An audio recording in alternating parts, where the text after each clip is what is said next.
Teen driving laws and rules are becoming a main concern around the nation. Follow the laws and you won't become another statistic. With texting becoming more and more popular, teens have a higher risk of being distracted while driving, from phones to the radio to too many passengers in the car. But according to KeepTheDrive.com, 34% of crashes are related to speeding. There are always some things teens can do to become better on the road. Try to gain as much experience as possible.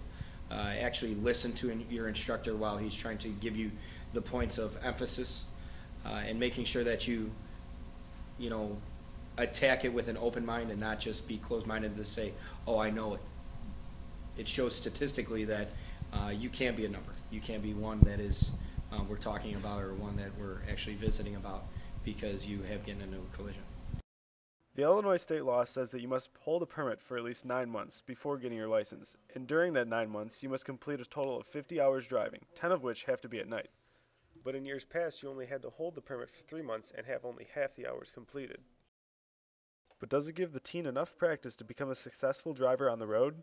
We asked the mayor of Midlothian his thoughts. What's going to get the teen ready to be on the road is responsibility, and let's face it, learning how to handle a car is not what it takes to be a good driver.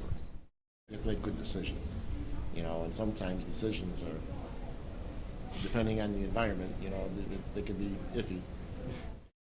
But actually, I think it's better that first of all, the parents spend time with the kids driving the car.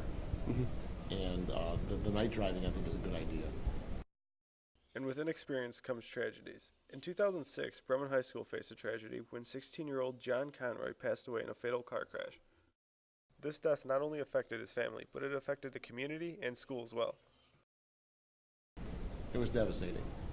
Unfortunately, and I teach driver education. Unfortunately, what happened to John, he was on a country road, and we're not allowed to take the cars out of the district. So I don't know if he was before or after that change in the rule, but I can't take kids out to Beecher or someplace out there where these stone roads, which is where he was. He was on one of those old country roads, and he went over the top of a hill, and there's another car coming towards him from the other direction, and they swerved aside to avoid, and they had an accident. And I think kids need to be taught that, about how to drive on a country road. So that would have helped.